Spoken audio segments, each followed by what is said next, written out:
Hello and welcome to another installment of the MBtv Debates Cunha Foundation series. This is a series of roundtables that we've been holding in cooperation between Macau Business and Cunha Foundation. We've been talking about a number of issues that have been making the headlines over the past 3 years. And today's topic is effectively the story of Macau in the first half of 2023, which is the recovery of the city's tourism industry post-COVID reopening. So our theme is, and our topic is Phoenix rising from the ashes, from the COVID ashes now to a tourism revival. So making the most of the tourism revival. We will be talking about the current situation of the tourism industry and also the way forward, how we can project this recovery and also the much expected upgrade in the city's visitor experience. And to talk about all of that, we are joined by a distinguished panel of experts, well-seasoned industry players and scholars who will be sharing with us their views, their perspective on the city's tourism development. They are Luís Heredia, Principal Consultant and Owner Representative at Pousada de Cunha and Crown Plaza Hotels. He's here as well and primarily as President of the Macau Hotel Association. He's also adjunct lecturer at Macau Institute for Tourism Studies, IFTM. We also have here with us, on my right, Celia Lau, Vice Chairman of the Guangdong Hong Kong Macau GBA Aviation Exchange Association. Celia has 15 years of experience in the aviation industry. She was the CEO of Air Asia Hong Kong and Macau from 2017 to 2021. Currently, she is the country head of Air Asia Teleport, responsible for managing Air Asia's logistics businesses in China, Hong Kong, and Macau. On my left, I have Professor Penny Wan, professor at Macau Institute for Tourism Studies. She's a well-seasoned scholar, researcher, lecturer. She has been doing research with a focus on tourism governance, accessible tourism, sustainable tourism planning and development, integrated resort management, and urban planning, among many other topics. She is also a tourism consultant with diverse project experience, such as theme parks, golf courses, heritage conservation, and hotel development, and has provided trainings to integrated resorts. And last not the least, we have Vincent Rosa de Pauli, President of SCAL International Macau, the local affiliate of SCAL International Association of Travel and Tourism Professionals. Vincent Rosa de Pauli is also the general manager of Sofitel Macau at Ponte 16 with about 15 years of experience in hotel management in the Greater China region. Thank you very much for joining us today.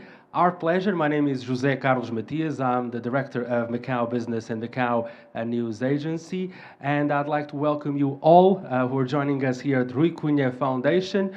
And those of you who are following us on Facebook, if you've got some time, please join us in person. Otherwise, you may follow us and also join the conversation. This will be a sharing session, roundtable, interactive, living up to the name of the MBtv Debates Series. Without further delay, let me start by bringing our distinguished guest speakers into the conversation. I'll start with Luís Heredia.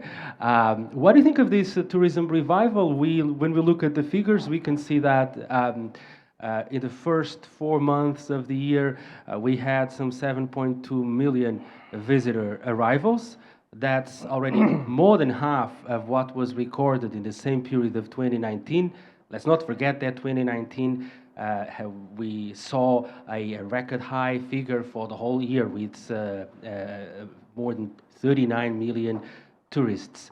Your thoughts on this matter? Thank you. Thank you. Thank you very much, José Carlos, and thank you, Macau Business Magazine, for inviting me to be here. Well, on the first point, I like to, as you say, yes, the rebound was fast, and we can see that in April, If you look the figures, the average rate in the hotel is already very similar to 2019.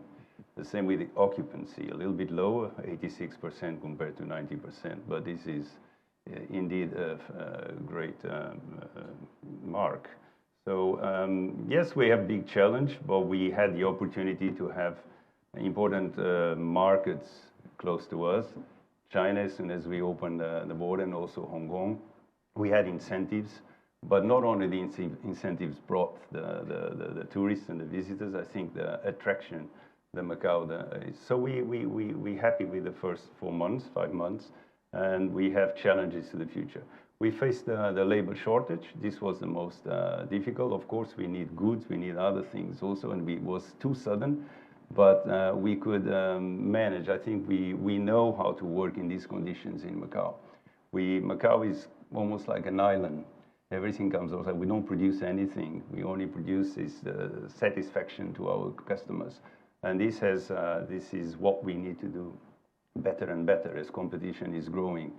So the challenge is with labor, and keep training, keep satisfying them.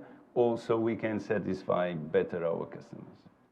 Thank you, Luis. Celia, pent-up demand, expected pent-up demand. This was the talk. I remember, when was that? I think it was in September, if I'm not mistaken, at an FMCC roundtable. You were one of the guest speakers, and you actually provided at the time, relatively optimistic view on, or at least a perspective on the post-COVID reopening. And here we are with figures which are definitely encouraging, right? Yes, definitely. Thank you, Joseph, for the invitation first. Like before the border open, we are very optimistic, honestly, because we can see other part of the world open up the border first, and we can also see Hong Kong open up earlier than us, than Macau. So we can see the other part of the world, when they open up, the demand is like, before COVID, we are guessing whether the resumption will be L-shape, U-shape, or V-shape, right? And if you look at the numbers, the figures shows that most of the areas, most of the routes or countries, when the demand, when the border open up, the demand is V-shape. So we can foresee when Macau or China open, the demand will be the same, very similar. But it actually, yes, after everything like borders open and restrictions cancelled, and the flights start to come back, and all the flights, when we start, all the flights come back to Macau, we can see that the load factors is like 100%, unbelievable, yeah. Because we believe that humans, we need interactive. We need people to travel to see each other. So we are really optimistic, and so we realize after the flight resume, the demand is really crazy. Yeah, that we're looking forward to adding more flight as well. We can see the airport also, according to the airport statistic, more flights is coming back in the second half of this year. Yeah. Yes, nearly on a daily basis, we have these news, which I believe are being followed by many of us, eager to have more options now that we are on a revenge traveling mood, so to say, yes, post-COVID. Professor Penny-Wan, you have been looking at this from different perspectives. Are you surprised by the vigor and the strength of the recovery?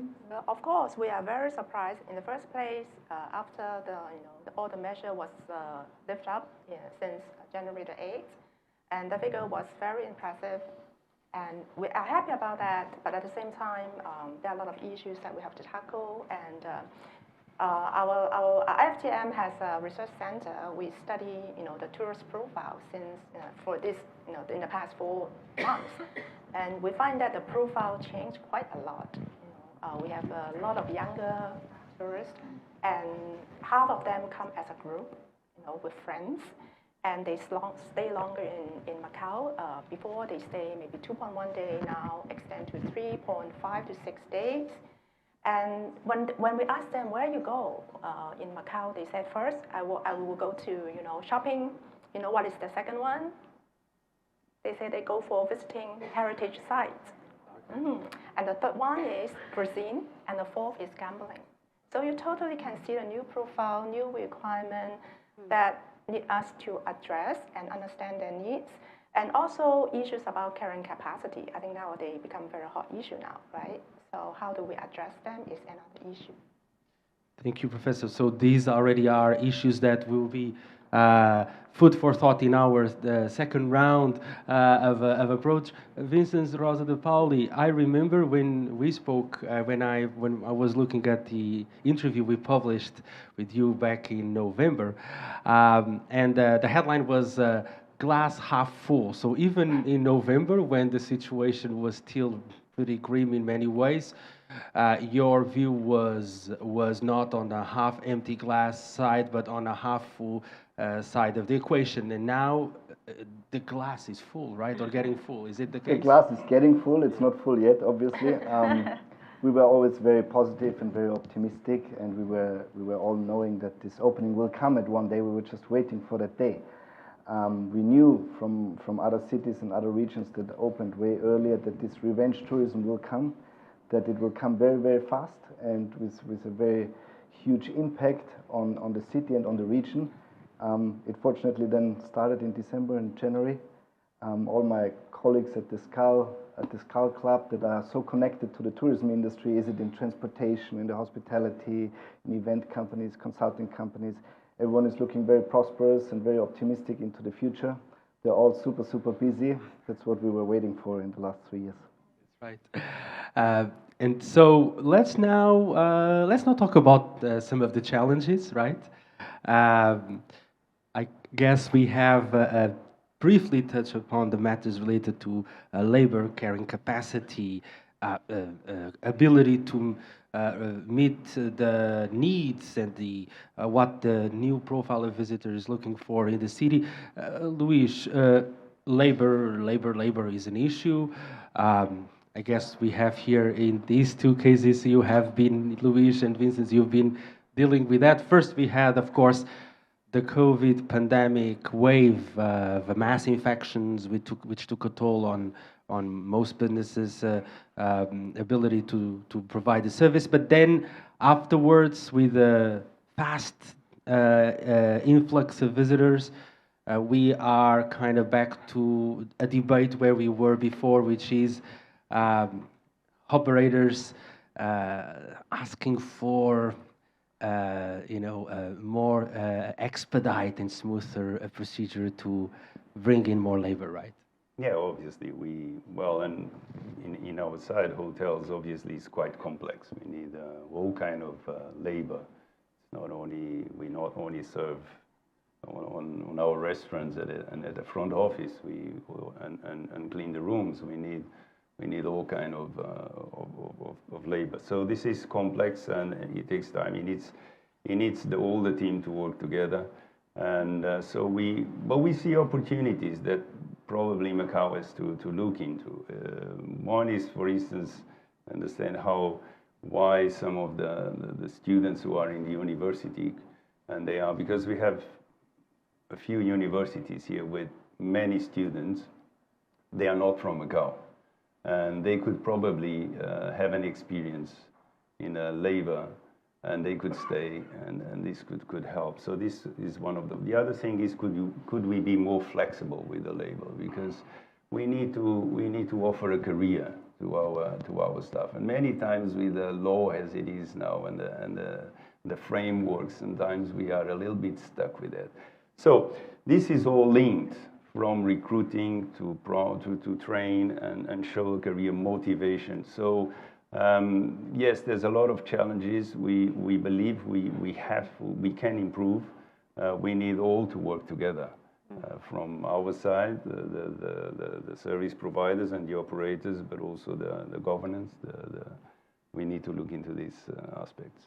Thank you, Vincent. Let me bring you now into the conversation because of the hotel management side of all of this, labor shortages, the need for flexibility, and striking the right balance between, of course, protecting local manpower and also being able to import the manpower that the city needs to fulfill its role. What's your view on this hot discussion, hot topic? Yeah, it is. It is. You know, in the hospitality, same as Louis and me and many others, we need labor to do a job, but we also need labor to enhance the service quality.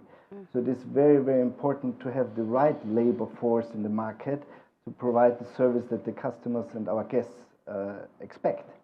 Macau was always or still is a very international region, a very international city that tries to attract international customers, that tries to serve people from around the world, global travelers that have seen the world, and then coming to Macau. And for that, we need a wide range of local talents, but also of foreign talents to be in our industry to serve our widespread of guests that come to town.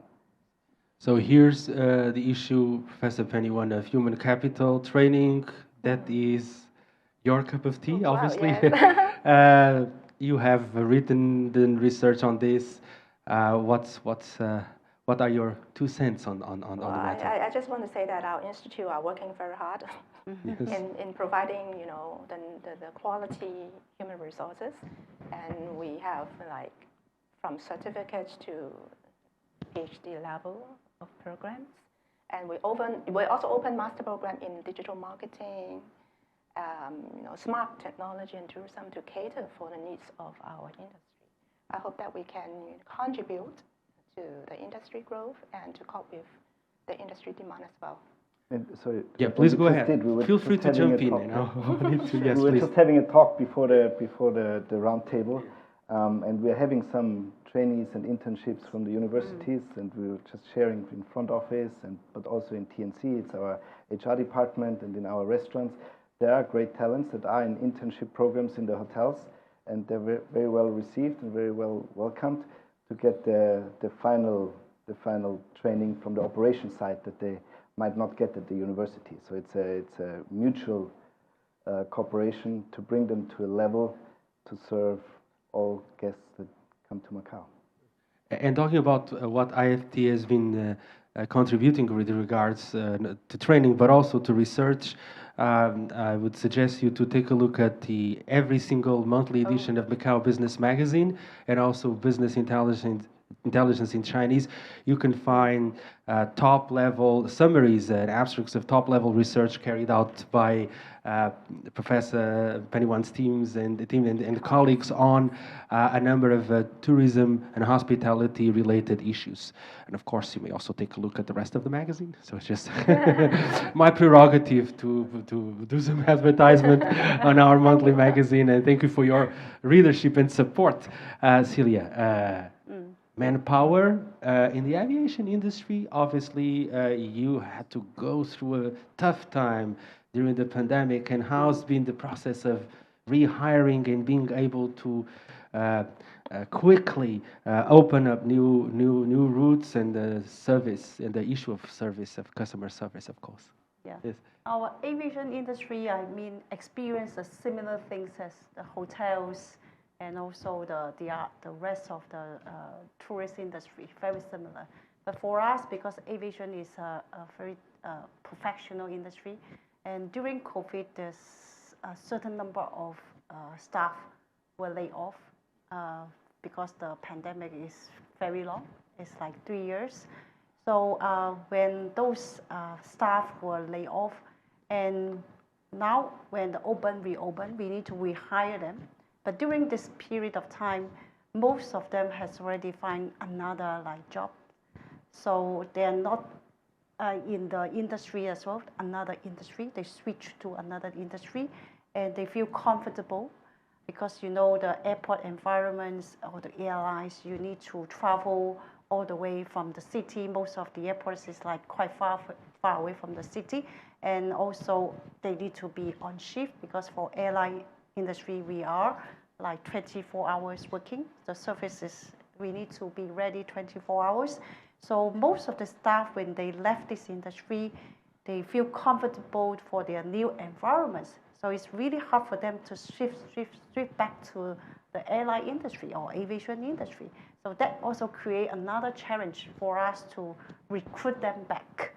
So we need to retrain a new team of manpower to support the resumption of the flights. That is also takes quite long.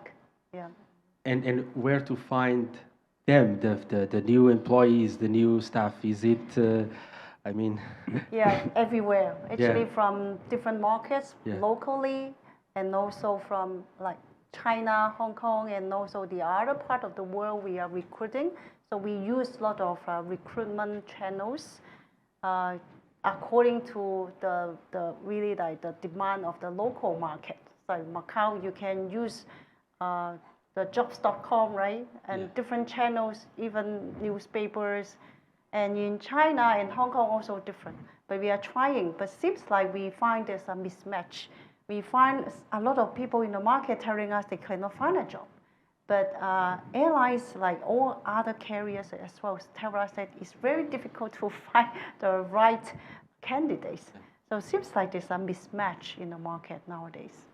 Interesting point, because we're talking about shortages, but we also have an issue of mismatch when it comes to Yes. supply and demand in the job market in this industry. Anyone would like to join the conversation, add something on this, because I believe it's something that could be, and how can we address it if there's a way to tackle that?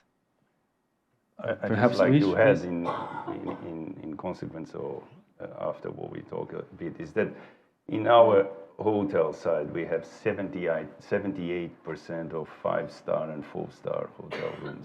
They represent 70 something percent, so which is a lot of rooms. It's 37,000 rooms. So this is, we have to provide service to that standard. Many of our hotels are international brands. So again, the training but we need to find about 50,000 people just from as non-resident workers to work, right? So this is a lot of people to train to keep. So this we feel that we have to extend our search. It went very slow, but the results are there, so we are satisfied, obviously. But this is a continuous process. It was before. It is not too different, but it's taking longer now.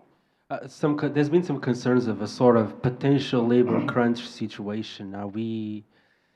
Well, we still don't have the flexibility, which could help. That's why I mentioned about the flexibility.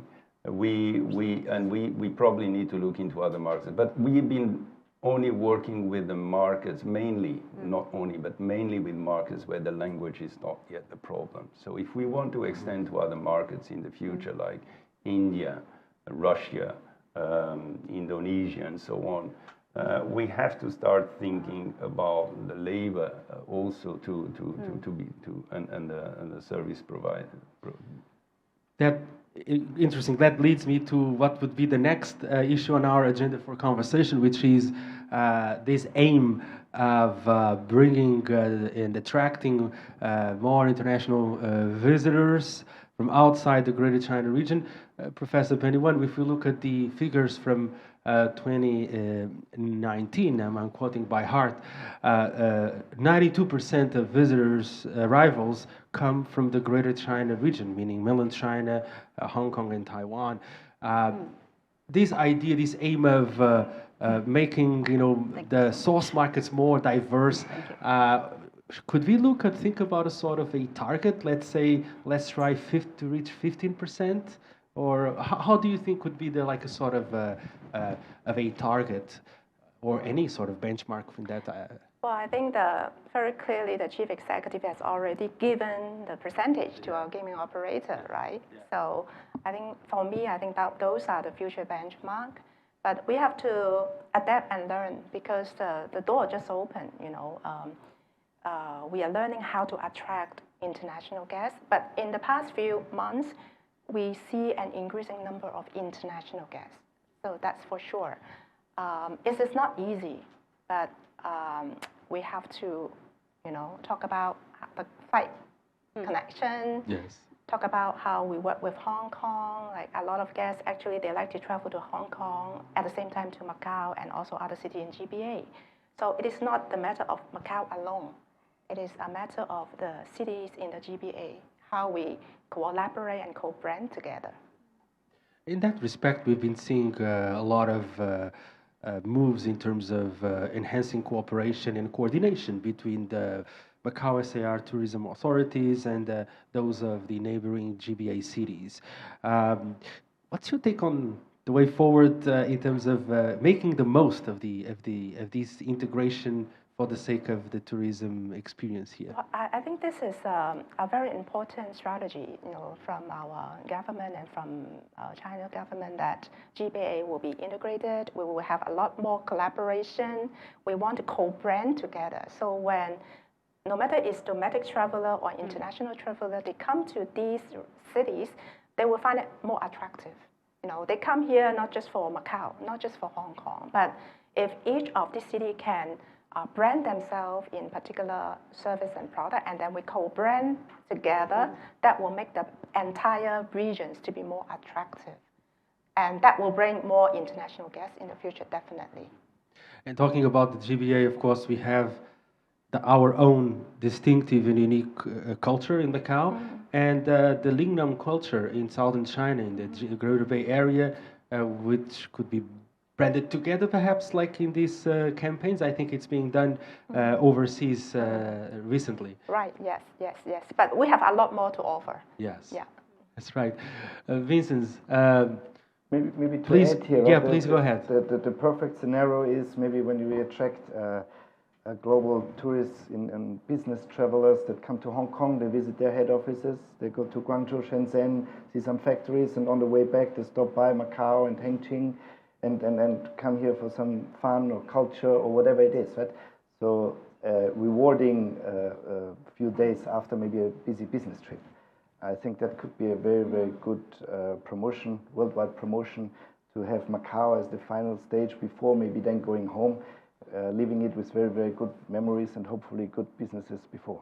And staying more than one day, right, in the city. 2, 3, 4 is the yes, I think that's an issue. Macau has a lot to offer. Yes, that's an issue. This also is related to the Tourism Plus strategy that the government is promoting, combining in a cross-sector and cross-department approach tourism with, of course, MICE, sports, e-commerce, and culture and creative industries. I believe I did not miss any of these. Finance. Yes, that's right. More than Finance, yes. Okay, that's right. Perhaps, Luis, you want to have a brief comment on this, something that was already being developed during the pandemic, but now it's being more widely promoted. Yes, absolutely. I think this will be developed, but we have already a lot there. We have a lot on gastronomy, we have a lot on culture, and I would start that to enhance there more. And then obviously this is not my field more than finance, but if it's this direction, obviously this has also to be connected with Enching and in Macau. But I see culture and gastronomy as a very strong, but also other type of activities that can attract and can complement the MICE industry.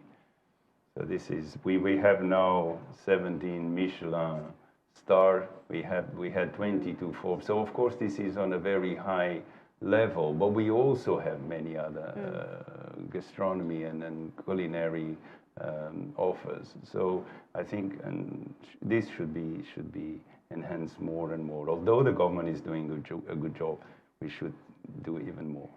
Bringing the industry in this conversation, in these endeavors. We're talking about cooperation, coordination in the Greater Bay Area. Celia, you've been involved in this through the Aviation Exchange Association. Can you tell us a bit about how to maximize this kind of coordination, cooperation in the airliner sector, so we can also benefit Macau? What kind of synergies could be struck? We have a number of airports Yes. in the neighborhood, right? Yes, we have 4 international airports Yes, in right. this GBA, and we have 1 domestic, Zhuhai, right? And for Macau, we need how we can step into this huge potential market. Macau's population is very small. We have only over 600,000 population, and which is not sufficient for attracting carriers to start a flight here. So we need to launch an international long-haul flight. This is very impractical because over the past almost 25 years already, right? The government is trying, Macau government is trying to develop the long-haul routes from Macau to Europe, like to Portugal, for example. Yes. But two-way traffic for us, for airline industry, is very common. You need to have in and out traffic in order for the route to sustainably develop. But just give you a perspective for AirAsia, we fly to Macau for the past 19 years already, and among our passengers, only 8% are locals, and the others are mainland Chinese and also foreigners.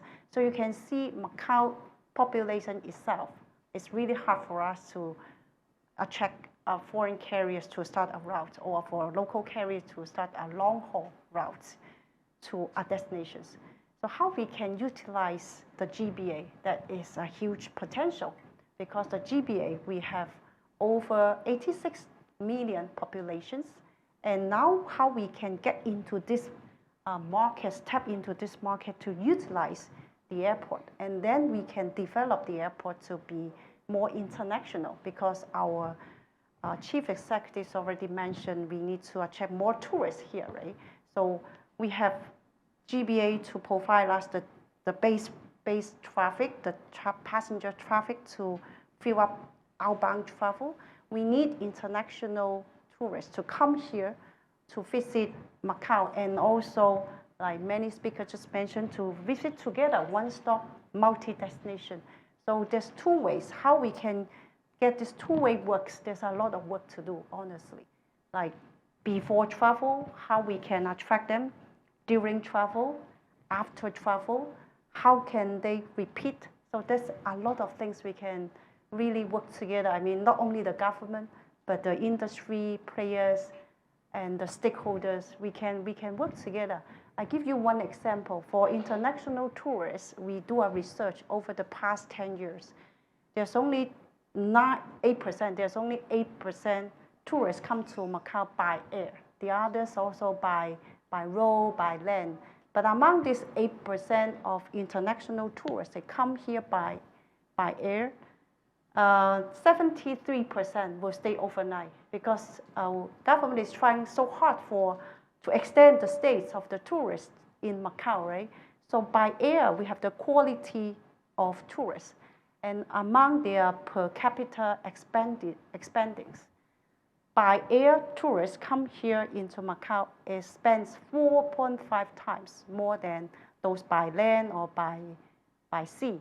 So that shows how important is the international tourists to come to Macau. That's right. And in this respect, the future expansion of the airport is important, of course, as well as the liberalization, the end of the monopoly and of Air Macau, and the liberalization that we'll be witnessing later this year, right? What do you expect of these 2 factors to play a role in the coming years, you think? When the airport expands, of course, we have more space, because before COVID, we mentioned about before COVID, all the airports in the GBA area, international airports, are very congested. Like Guangzhou, Shenzhen, and also Hong Kong are very congested. And Macau, we still have a little bit slots available, but the ground facility, the resources are very limited, like parking bays are very limited, and also the air bridge are very limited. It's quite hard for more carriers to add more flights to the airport. With the expansion, like before the airport throughput, we can handle only 9.6 million passengers per year. But after the expansion, currently there's an expansion of the terminal already. with the expansion, the airport can handle 15 million passengers per year. But what I understand, the airport, the government is also trying to utilize the Taipa ferry terminal to be part of the airport terminal. And now there's a progress is working on is to develop more parking lots, more air bridge.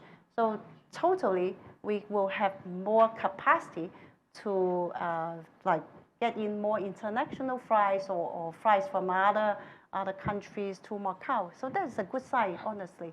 So how can we attract? This is another big question. And when they come, what's the experience? How can we attract them to come back? Because we have everything here. But how we can create the experience, passenger experience, when they arrive here, they feel home. Like the speaker, Mr. Ruiz just mentioned, right? Language is another barrier. And also taxi services. Yes. Transportations, yes. Congestions, right? Yes. How to get a tax. I can share with you one thing. When recently I met one of the friends from mainland China. Macau is with a lot of things, but how we can pack it together, that's another thing. We need to work it out together. So my friend from mainland China, when they arrived Macau, they told me, wow, his first time in Macau, she said, wow, Macau, safety is so nice. You can walk around everywhere. She's a lady. She says she can even walk at night without any worry.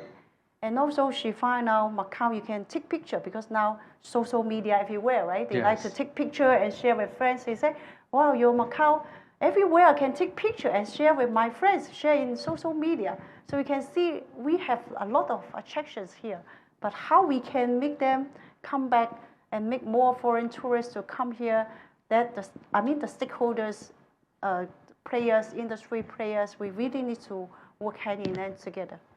Thank you. Great points. Professor Pennywan, this also relates to the issue of, when you're talking about visitor experience, also relates to the issue of the infrastructure we have and the capacity. Again, it is a bit ironic. We went from 2019, people complaining, oh my goodness, so many tourists, I can't walk downtown. Then all of a sudden we had a pandemic and people were obviously longing for tourists to return. They're here.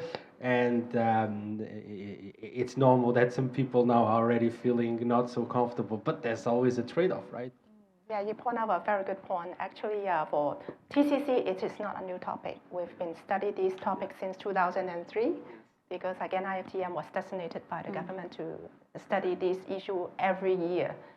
So it is not an easy topic, but what is TCC? Tourism carrying capacity is we have to make sure that our local people are happy about their life and their quality of life is not degraded, and the tourists at the same time are happy. And we have to make sure that our tourism industry is sustainable. It is very difficult to make a balance. I think it is impossible. Like you said, some party has to sacrifice a little bit. So when we measure the TCC, it is a dynamic issue. So for example, nowadays, after the release, the open up, the lift up of all the measures, we see job is important. We see economic growth is important. We want to, welcome more tourists. So at this point, maybe some residents may are willing to sacrifice other things. So, but when you go back to like 2010, 2012, when tourism was booming, so residents say, stop, no more. I want to have my life back. So in fact, if you're living in Macau, you will have a mixed feeling, right? On one hand, you want more tourists, more jobs. At the same time, you don't want to sacrifice your quality of life. So I think what we can do is keep monitoring, right? What happened? Are tourists happy? Are local happy? Which are the aspects they are not happy? Now it is only a few months' time after the lift up of all the measures. We're also studying the carrying capacity. I think the government should, have a longitudinal study like us doing what we're doing to study the TCC, and also at the same time to insert some effort to try to reduce some of the negative impact. So one of the example is, few weeks ago, some tourists, they may misbehave. They just go out on the street and take photo everywhere without taking care of their safety. This is dangerous. It is also not so good for the local people, right? So the authority do the right job, and they give them a signal, remind them this is not a good thing. So for minor things like this, I think the government should convince to the local people that, hey, we are watching, we are monitoring, we are doing something. But of course, for the longer term, I think we really have to take good care of TCC by finding more new land. I'm so sorry to say that because we've been studying for a long time with Professor Francisco from USJ, and yes. We have a paper about how to increase our tourism carrying capacity. If some of you want to read that, I have few copies. And we try to go to every places in Macau, every corner, every houses, especially Professor Francisco. And we put all the data into the AutoCAD. And the result is we find that after we reuse some of the old building, some of the buildings are not being used, like the blue houses along the Mongha area, and some of the shipyard that can be used for tourism purpose. How about the waterfront? We can use it and then connect to different attractions. At the end, we find that we can increase 189% of new land for tourism, almost double. You cannot believe that from everywhere. So for tourism, yeah, we need mega facilities. We need mega resorts. Yeah, they are good, very good attraction. But at the same time, we are tourism and leisure hub, right? We need coffee shop. We need some small museum. We need some small souvenir shop. Here we go, right? Finding some of the shops or government house that are not being used for a long time. Can we modify it for tourism purpose? So there are a lot of things we can do. So the most important thing is I think we have to divert our tourists from very popular area to other parts which are not very highly residential, concentrated area. So this brings me to the, I would say, fortunate experiment. I don't know if I can call it trial. I may say trial would be the best word on San Malo to make it a pedestrian area for a couple of weekends. That was, broadly speaking, well received, right? It's well received by a particular group of people, but some maybe for the small business, they have some, But always, well, we can try. We can get some comments and feedback and try to see how we improve. One way that we can improve is we always see that from the old ferry station connected to the Fisherman Wharf and then to the Science Center, there are actually a lot of things they can see. They can use the facility. They can go to different hotels around, But these parts are not really well utilized. And because people, they find that it's so sunshine, so shiny, it's very difficult to walk through this area. So the other thing that we can increase our tourism capacity is to make walking to be more accessible. And we have to connect all the paths and also attraction together, make it easy to walk. We don't want people always like to take bus and taxi, right? Yes. Macau is so small. A lot of places can be, within walking distance if they know how to walk. So I think promoting walking may be one of the solution. It's also about walking the talk, right? And yes. Our talk that we're holding here. Thank you, Professor Penny. Vincent, I was thinking about the inner harbor area because the Sofitel is located at the heart of the inner harbor, and also the Almeida Ribeiro, Avenida Almeida Ribeiro area, the San Malo area. We had that area becoming a pedestrian zone on a trial basis. And people would, it was just basically a stone's throw away from Sofitel. Can you tell us a little bit about that and also about how you see this whole discussion that we're having here? I think that was a great initiative, and the feedbacks we got from our guests and from the tourists in that area was they were amazed, right? They know this street maybe as a very contested, very busy traffic area, but they had it for themselves and for walking. Yeah, I'm sure there were some side effects from some smaller business owners were not so satisfied with it. But I think the majority, and especially the tourists that come to Macau to experience something special, they enjoyed that very, very much. I'm sure also there's a huge potential when you go to Ponte 14, Ponte 12, down to the new light train station at the Ama Temple, right?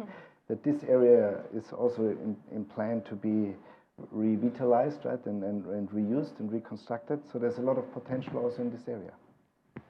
There's a lot of potentially many areas in Macau. There's some hidden gems pretty much everywhere, especially in the old downtown. And there's also your contribution, your take, your questions, your remarks. So the floor is open. Would anyone like to jump in and share something with us? Ask a couple of questions to the panel? Please, Jill. Thank you. Louis, I'd like to ask you, if I may, a fairly blunt question, if I may, because DSAL, Labour Department, have always been rather slow in issuing blue cards. We've all, through the years, had problems with this organisation. Is government really getting to them to tell them the urgency that they really have to speed up this system? Because, frankly, if they don't, Macau is just going to be left behind. Well, I think they had a good response. We are talking to the rebound, and I think they really gave a good response. But we need to think that it's not only depends on their approval. At this stage, depended on many factors, including what were the people doing. Are they willing? They were actually during having COVID. They were also closed. So this time they also were thinking, if they were working, they were thinking to take an opportunity and see the families or even change job. But also they were thinking, where do we go? So I'm talking about, of course, the potential non-resident workers. So they were in different places. So at this stage, we know they have actually worked the fastest they could. They have approved, they have helped, but the process is very slow. So I know in the past, everybody complained a little bit, but the truth is that there was, I think there was enough workers. Maybe with the difficulty, we are far. This is the problem, is that we are only depending on having someone who's going to take a flight, who's going to take a decision. And obviously the last step is the DSAL. But of course there are things to improve, more on the kind of the framework rather than the speed of, like I mentioned, allowing students that are in the tourism field to be able to participate as professional too, and also being more flexible. This is my point. Thank you. Anyone else wants to contribute? Professor Francisco Viseu Pinheiro, talking about Professor Penny, one was referring to this article, this study, Sustainable Scenarios for Macau to Expand its Spatial Tourism Carrying Capacity and to Reuse Heritage Sites. It's a co-authored article by Francisco Viseu Pinheiro and also precisely Professor Penny. Okay, I can explain a little bit about some examples about sites that can be used. One of them is the police station, Central Police Station, called the Cuartel San Francisco Barracks, that have an area around 4,000 square meters, so it's huge.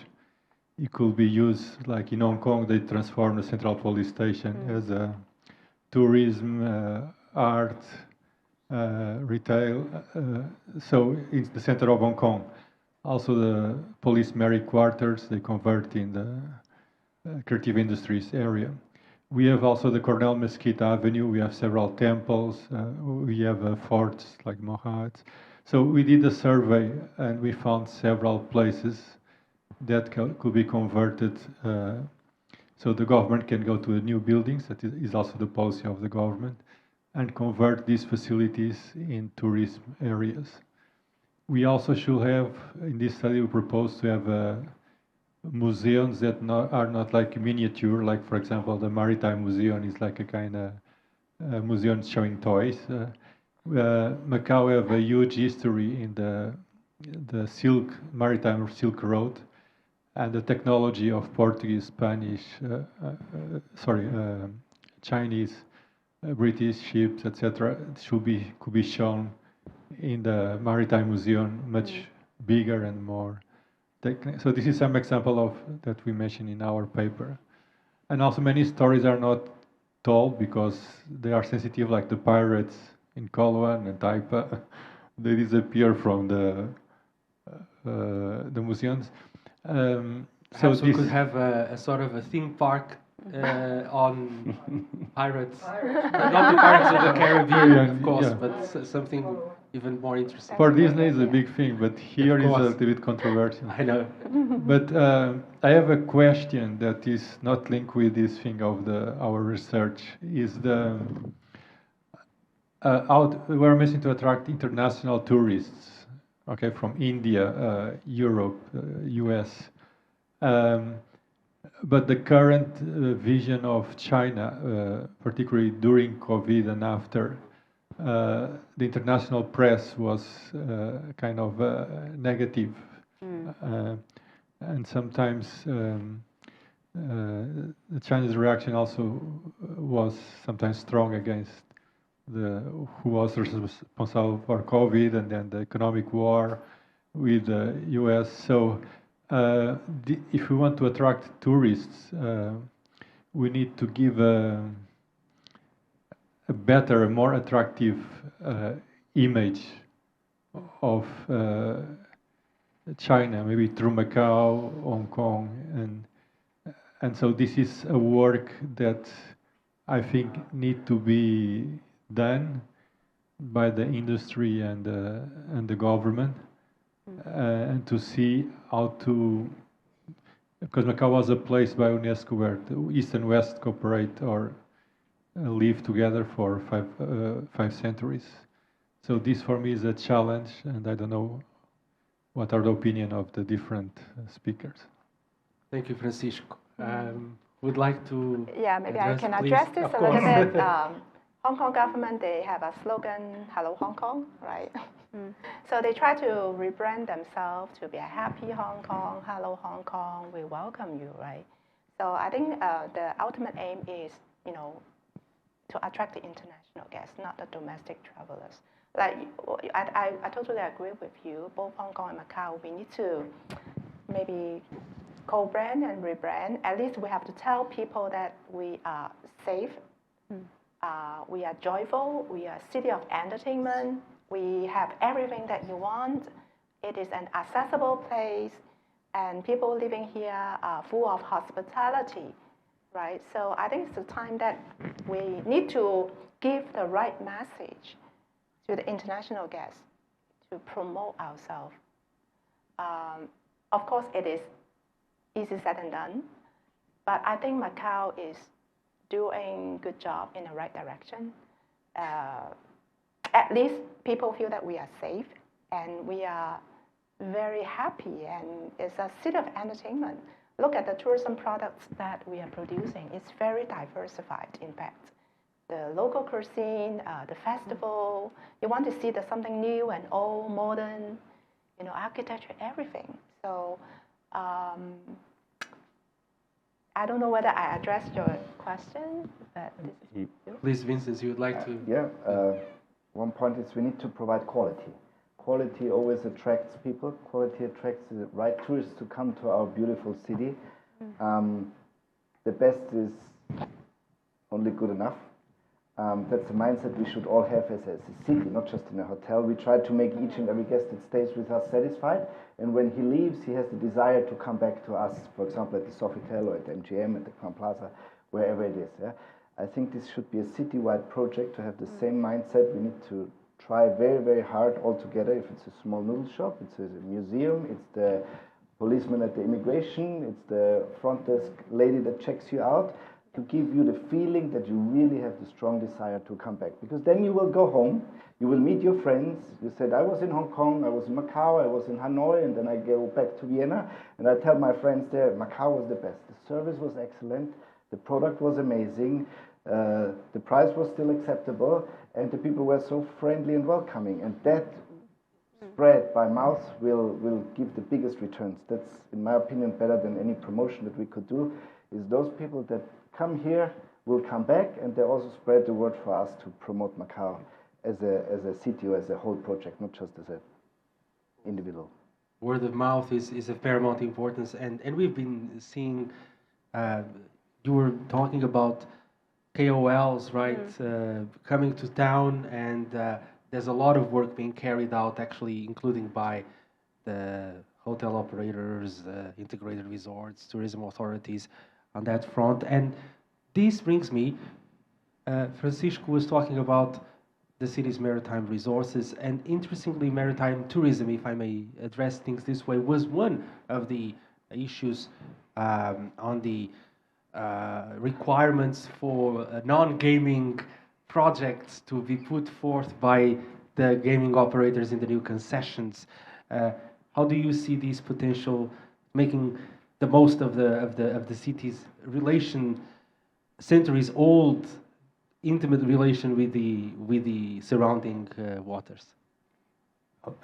Before I Yeah, please, I and go then- to and this, then I like address to the add others, on, please, on yeah. what was said already about Hong Kong and following on the question is we depended a lot on international tourism in Hong Kong, so we need to see Hong Kong getting stronger. So we need to have this opportunity. So this will take time. We need to see Hong Kong rebound too in the international arena, and this will help Macau without any doubts. So this is very important. So this is one point I like to see. I don't see any other reasons but that, seriously. The airport, the people, and then they used to come to Macau and spend one day. So we need them to do that one day or sometimes 2 days. On what we see, the water, yes, we have to take advantage of the water and around Macau. This is still to be done. There is already some activities, but I think there's a lot to be still to be explored. Celia, you want to? Yeah, I want to add one yeah, point please as go well. ahead. Yeah, for international tourists, if you notice, Macau actually signed allow 81 countries visa-free to enter Macau. I think that is really powerful. We should utilize this kind of like strong policy to attract tourists to come here. And because when they come here, they can't just come to Macau, right?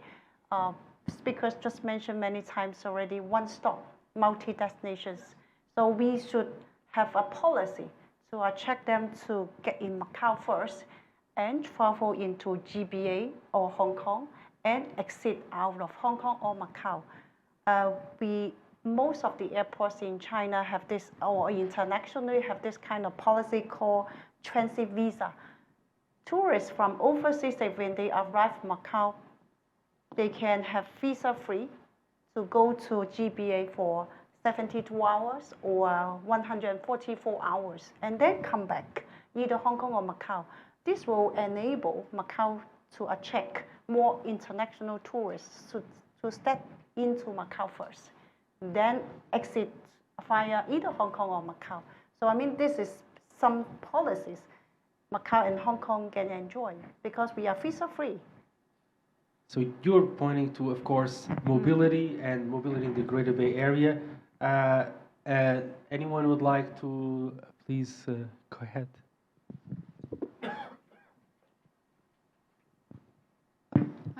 I would like to Yes, ask, please. in terms of MICE, Yeah. do you think we need more hotels?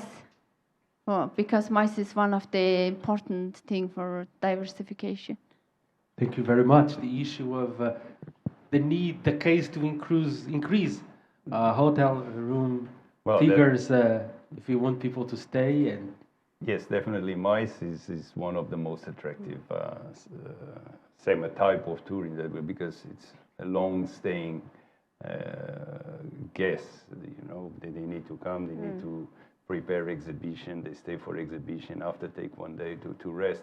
So MICE is definitely one of the most important areas that need to be developed. And yes, there are some of the integrated resorts that need more rooms in the future because of the MICE development, yes. We know that they are actually working on that as we speak. This issue of the case for increasing the figures that we've got here in terms of hotel rooms in the coming decade, Vincent, or maybe you may also want to address the issue of how Hengqin can help in this respect.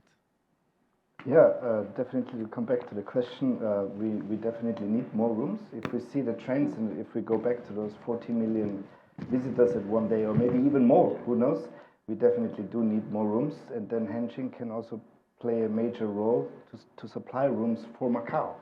Because Macau, the land is restricted, right? The development, the Galaxy is adding a lot of rooms, other concessionaires adding a lot of rooms, but it reached kind of space limitations. So the only solution will be Hengqin to develop a huge inventory of rooms there that will supply not only Hengqin, but then also definitely Macau, with rooms and tourists coming in. Yes, Yeah. please. One thing just I want to add is that I hope to see that there are more themed hotels. Especially the younger generation, they like to, when you go to Taiwan, they will see, wow, so many different themed hotels for them to choose. I think if they add more hotels, that they can go for this direction.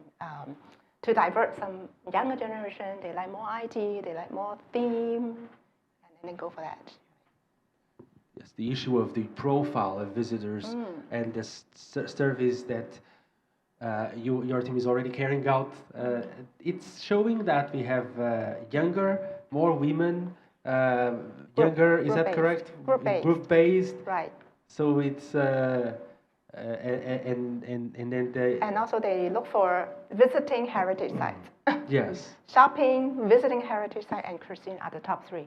Yes. So the implication for me is that I think shopping can be easily replaced by other cities like Hainan Island. Hong Kong is a shopping paradise, right? But some things that cannot be easily taken away, which is our culture and heritage. So if they are very desired to visiting our very World Heritage sites, I think in the coming future we have to really look into the matter how we can make sure that they know the historical corridor.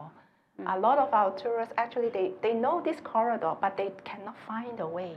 And some of the Portuguese very famous heritage sites are located on the hilltop, and they don't know how to get there. And also, are the signage clear enough, directing the way to walk through the entire corridor? That is another issue. So for HR, I think for us, like IFTM or other higher education, we also have to provide a lot more training to our tour guide, telling them that not just how to deliver good service, but you have to tell story. Do they know how to tell the story of our local food? Do they know about the Portuguese food, the ingredients of all of this Macanese food? What is the history of this particular place? You are selling story, right? Even though the younger generation, they like to hear the stories. Telling the Macau story or Yes. telling the Macau stories in history, of course. Please, Jill. Thank you. Penny, how do we resolve the problem of getting into a Macau taxi?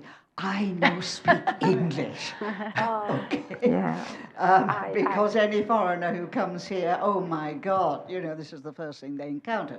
So using AI intelligently, is there any way in a taxi for a taxi driver who doesn't speak English could just turn on a gadget and immediately, we can have interaction of where I want to go?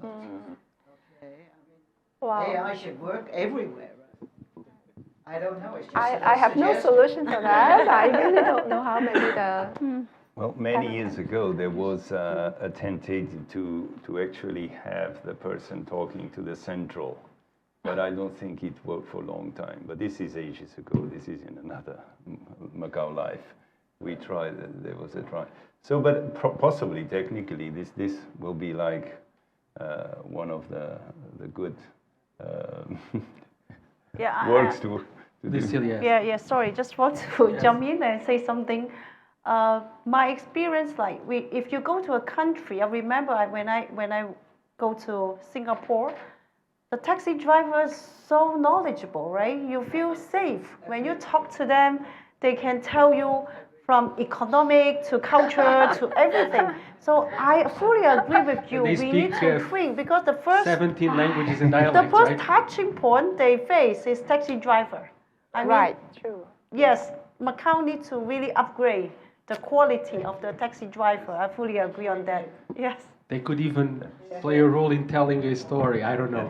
A story of those Yes. stories, Exactly, yes, of those exactly. stories Why about not? heritage of That's the city our and all of that. Achilles, yeah. Yes, exactly. Yes. Please now, thank you. I just Now, wanted Murray. to go back to a question earlier. What could be the potential impact of the ending of Air Macau's strong control over the airport here? That ending at the end of the year, what potential impact could that have for the amount of visitors and airlines, etc., coming into the city? Okay. Celia, Sure, you sure, may sure. also Yeah. contribute. Love to contribute and see how we can interact. Right? For ending concessions, you know, Macau small city, right? When it is small, in the very beginning, everything has to be monopoly. You can see all industries are monopoly. We have no choice because those companies, they come in, they need to sign contracts, they need to also survive. So I don't bring them. But after so many years, because Macau is already opened up many those kind of companies, including casinos, right? Including the airport also have the ground handlers, sorry, not yet, but the duty-free shops is already opened up. So there's a sign showing us that when you open up the market, you bring in competitions, and competition will create better service or bigger market. The cake is getting bigger. And now if you see all this infrastructure from the Greater Bay Area is integrating Macau into the Greater Bay. So we already have something happening. A bigger market is behind our back. The catchment area is getting bigger. So I believe the open up is something will bring much, much better and bigger tourists, international tourists or international carriers to Macau. So I mean that is positive. Is there any indication, like you said, there was 9 million, then it's gone to 15 million? Any indication of where it could be in 10 years' time?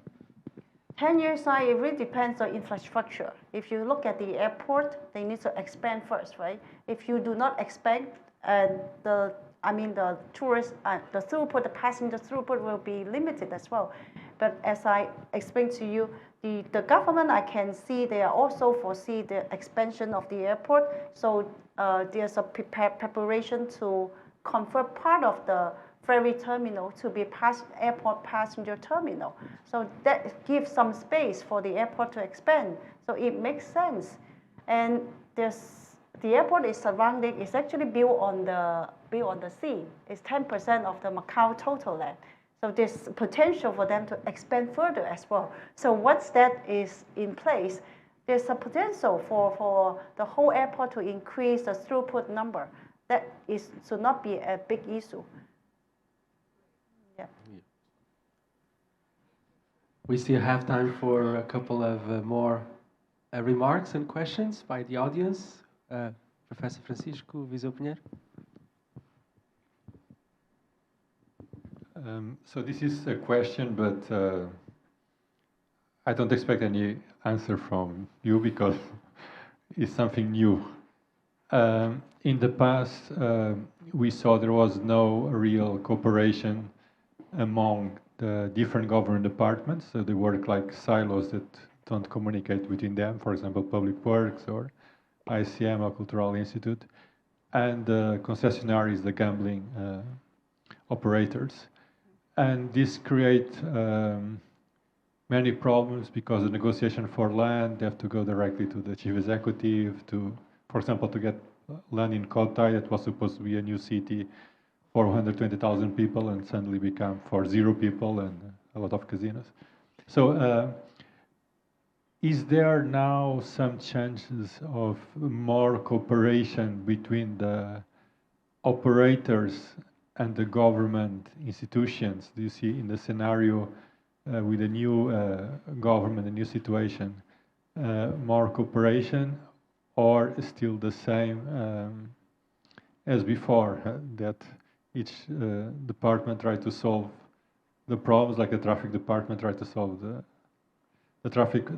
problem, the casinos try to solve by providing the casino buses. So this was the kind of competition within the government and the casinos operation. So do you foresee in the future to have some more dialogue and cooperation in planning between the different stakeholders, like happened, for example, in Singapore, when there is the one institution, that is the URA, the Urban Redevelopment Authority, that negotiate the planning and with the operators. Thank you. Thank you, Francisco.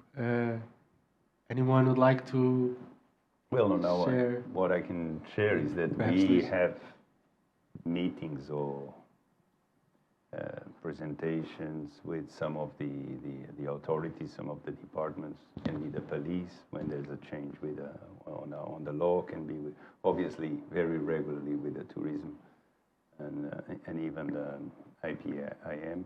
So we tend to have this now on what is policy. This is different. In that area, no, we might give our ideas, but we don't discuss policy directly with them. But we do share a lot of concerns. We do sit together and discuss some of the issues, yes. I can add a little bit. My student actually will present tomorrow in our tech summit in London, and she's actually working on a project about shortcoming of heritage conservation and coordination among the government, and she also finds similar issues about, in some places, seems uncoordinated, things like that. But this past few years, actually, I see the chief executive is very determined. When he saw something that has to be addressed quickly, and he will form a task force and do it immediately. So unlike I should not compare, but you'll find that something changes and some actions are faster. Also, I noticed that last year I have a colleague in University of Macau was drawn to work for the MGTO, and her task is to study the younger generation, their new behavior, their preferences. I think there are some collaborations among at least academic and the government in some ways, but they don't make it an official institution or coordination. But in the future, definitely it is a good idea. Although IFTM has contributed in a lot of their studies, but it is important that all key stakeholders, we can work out issues together. At least we got some common or consensus of some issues and posed to the government. But seems that currently we don't have a formal mechanism like the URA in Singapore, what they're doing.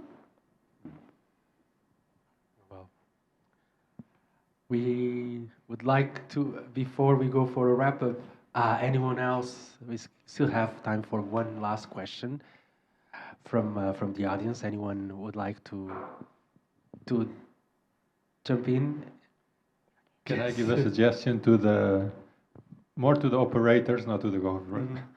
Is that because operators have money and they hire normally the best construction companies and design companies in the region and the world, and is to advise the government kind of a plan B for different solutions. For example, we have the waste solution. We are running out of space. Macau produces 4 times more than Beijing in terms of waste, and we have no space, and we cannot export this to waste. We also have pollution produced by the incinerator that is very toxic, and there are a lot of issues like traffic that I think the concessionaires could create a kind of city labs and propose solutions to help the government, because the government don't have enough and proper trained staff to address this, because the city changed very much. From 20 years ago was a small city and become Las Vegas of the Far East. For example, I checked the number in the yearbooks. Do you know how many landscape architects are registered now in Macau for planning? One. So one guy that is authorized to do landscape architecture in the city, and the number of architects also is quite small compared. So there is, and most of the government officers are bureaucrats. They are not really involved in the project planning. So they need the support come from other cities, from China, or from the universities, or so. But I think the one logical solution is that the operators have their study group about the city problems and propose solutions. The 6 gaming concessionaires, integrated resorts operators, right? Yeah. That's right. Thank you. There will be peanuts in terms of budget for them. Thank you, Francisco. I will now go for a final round for summing up some points before we conclude our session. Luis, how to make the most of this tourism revival that we're witnessing, and way forward a couple of highlights you'd like to share with us from this session. Thank you. So, well, this next year, or the 5 months have passed, and then we need another 6-7 months to pass the first year. So we are relearning also in a way. We are restarting. So I think we need to keep going step by step as we did. We discussed this a lot, Vince and I and our colleagues. What we could, many times we were very tempted to accept a few more guests, but we couldn't, because we didn't have the manpower. If we have 300 rooms, we were selling 220, not 260, because then the experience for the tourists wouldn't be the same. Will fall in terms of experience, of quality. So we have to be steady there with the quality and go step by step, learn and understand. This is also we need a lot of marketing. We need to study because this is happening everywhere. They also learning themselves the market. So we need to learn the markets. We need to understand what is the new behaviors and how can we provide the best services and matching exactly what we want. So I think this first year is to be steady. We are well, so we are doing well, so we are satisfied, very satisfied, but we cannot go crazy. So this is what I think is for the next. Celia. Okay. For me, I just want to share, like, for attracting international tourists to Macau, I can see we should set some, like, medium-term target or long-term target to be realistic. If you look at Macau International Airport, most of the flights are from mainland China and also from Southeast Asia.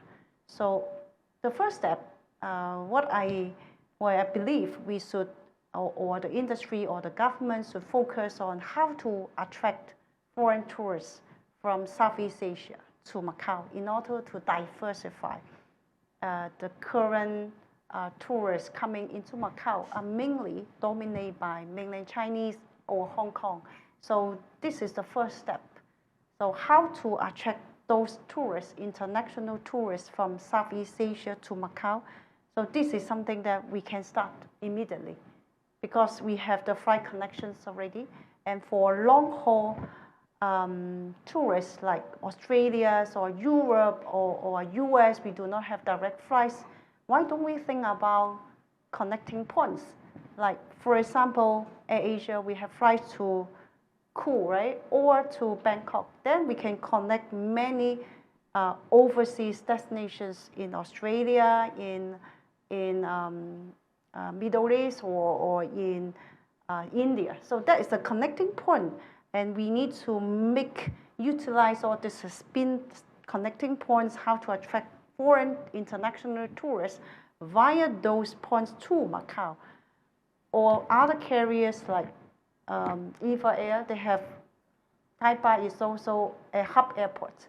So they have connections to US and Europe. So how to connect them from Europe, US via Taipei to Macau. So that is our plan.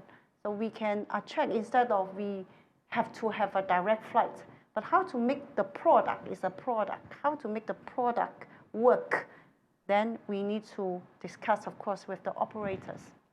So tourists will come. Thank you. That is the way forward. Thank you. Celia. Penny, your concluding remarks, the way forward, suggestions? I totally agree with the speakers that this year we are learning. No one knows what's happened. So this year we are recovering and we're learning. We're studying everything. But for academic, for higher education institution, we will not wait. So what we do is keep, giving training to our students and to equip them with different aspects of skills they needed to serve in the industry. So I think this is our job. So if everybody or every industry partners, they perform their job right and they know what they are doing and they know their vision, I think we have better synergy and a collective energy at the end. So that's all I want to say. As academic, we will not wait, and we will try to satisfy the industry as much as we can. Thank you.